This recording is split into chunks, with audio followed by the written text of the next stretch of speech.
ఇచ్చినటువంటి నిర్ణయం మేరకు ఆ ఆలోచన చేయటం జరిగింది.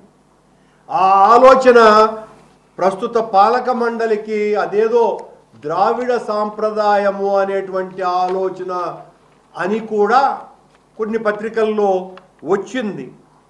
ఏది ద్రావిడ సాంప్రదాయాన్ని ఎందుకు కొనసాగించాలా అన్నటువంటి ఆలోచన. అసలు ద్రావిడ సాంప్రదాయం అంటే ఏంటి?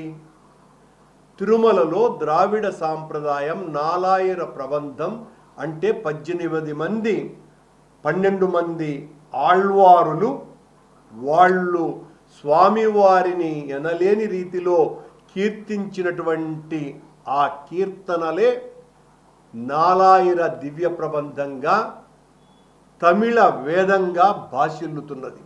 అది ఉత్సవ సమయాలలో మరీ ముఖ్యంగా బ్రహ్మోత్సవాల సమయాలలో పెద్దజీయర్ మఠం వాళ్ళ ఆచానుసారం నిరంతరము కొనసాగేటువంటి ప్రక్రియ మన గుడిలో. అలాగే శ్రీకృష్ణ జన్మాష్టమి ఆ రోజులలో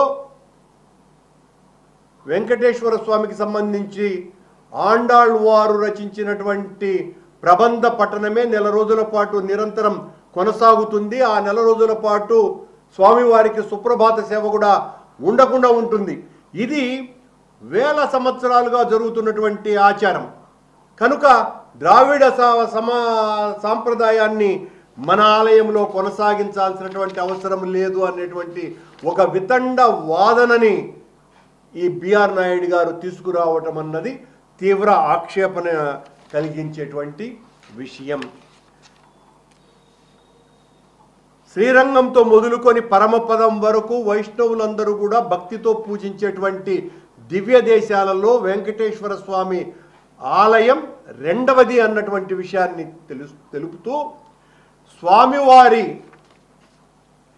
అంటే శ్రీ మహావిష్ణువుకు మానవ కాల ప్రకారం కాకుండా దైవమాన కాల ప్రకారం ఏకాదశి పర్వం 10 రోజులు ఉంటుందని, ఆ స్వామికి 40 నిమిషాలే మనకు 10 రోజులు అవుతుందని, ఇవన్నీ కూడా మనం మాట్లాడి నిర్ణయాలు తీసుకున్నటువంటివి కాదు.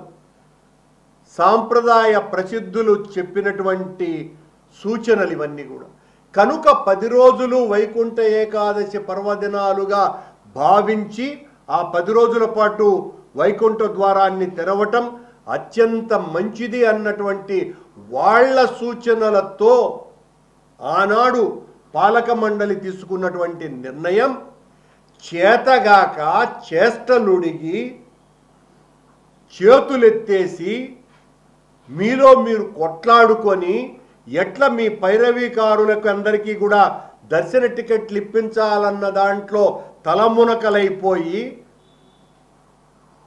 పోయిన సంవత్సరం జరిగినటువంటి వైకుంఠ ఏకాదశి పర్వదినాన ఈ బిఆర్ నాయుడు గారి ఆధ్వర్యంలో తిరుపతిలో జరిగినటువంటి తొక్కిసలాటలో 6 మంది భక్తులు చనిపోవటము, 60 మంది గాయాలవ్వటము మీ అడ్మినిస్ట్రేటివ్ లోపం. అది సాంప్రదాయాలకు తూట్లు పడవటం కాదు. మీ అడ్మినిస్ట్రేటివ్ లోపాన్ని ఈ రోజున సాంప్రదాయాన్ని ధ్వంసం చేయటానికి, ఈ సాంప్రదాయం ఏదో కొత్తగా మనకు వచ్చింది కూడా కాదు. పూర్వకాలాన వెంకటేశ్వర స్వామి క్షేత్రంలో కూడా 10 రోజుల పాటు వైకుంఠ దర్శనాలు ఉండినవి అన్నటువంటి విషయాలు కూడా తెలుస్తున్నది. అలాగే స్వామివారికి ఒకప్పుడు 10 సార్లు 12 సార్లు కూడా బ్రహ్మోత్సవాలు జరిగినాయి. అనేక కాలానుగుణ మార్పులు జరుగుతూ వచ్చినాయి. స్వామివారికి వైకుంఠ బ్రహ్మోత్సవాల సమయంలో గరుడ సేవ రోజున విపరీతమైనటువంటి రద్దీ కారణంగా తొక్కిసలాటల్ని తగ్గించటం కోసమని ఆనాడు రాజశేఖర రెడ్డి గారు ముఖ్యమంత్రిగా ఉండగా నేను పాలక మండలి అధ్యక్షునిగా పున్నమి గౌరడ సేవను ప్రవేశపెట్టడం జరిగింది. ఈరోజు మీరు దాన్ని ఆపగలరా? అలాగే వెంకటేశ్వర స్వామికి అనునిత్యము ఇచ్చేటువంటి పుష్కరిణి హారతిని మీరు మానపగలరా? అలాగే ఒకప్పుడు పుష్పాలంకరణ సేవ అన్నటువంటిది గతంలో ఉండింది, ఆ తర్వాత లేదు. కొత్తగా ఆ తర్వాత పివిఆర్కే ప్రసాద్ గారు వచ్చిన తర్వాతనే అష్టదళ పద అర్చన అలాగే పుష్పాలంకరణ సేవ రెండు ఆ తర్వాత పునరుజ్జీవన గావింపబడ్డాయి. ఎవరైనా కూడా మంచి కార్యక్రమాలను మరింత పటిష్టమైనటువంటి ఆలోచనలతో కార్యదీక్షతో సమర్థవంతంగా నిర్వహించాలని ప్రయత్నం చేస్తారే తప్ప వైసీపీ ప్రభుత్వం తీసుకొని వచ్చింది అని 10 లక్షల మందికి ఇచ్చేటువంటి సామాన్య భక్తుల దర్శనాన్ని ఇనుప పాదాలతో నొక్కివేయటానికి ఈ రోజున మళ్ళా మేము ఆగమ శాస్త్ర పండితుల చేత అభిప్రాయాన్ని తీసుకుంటున్నామని ఆనాడున్నటువంటి ఆగమ శాస్త్ర పండితులు, ఈనాడున్నటువంటి వైఖానస ఆగమ పండితులు వీళ్ళేమన్నా వైసీపీ పార్టీ, తెలుగుదేశం పార్టీ, జనసేన పార్టీల్లోకి అనుబంధంగా ఉంటారా? వాళ్ళు అత్యంత నిష్ఠాగరిష్ఠులైనటువంటి మహాత్ములు. వాళ్ళ అభిప్రాయాలు ఎప్పటికీ కూడా మారవు.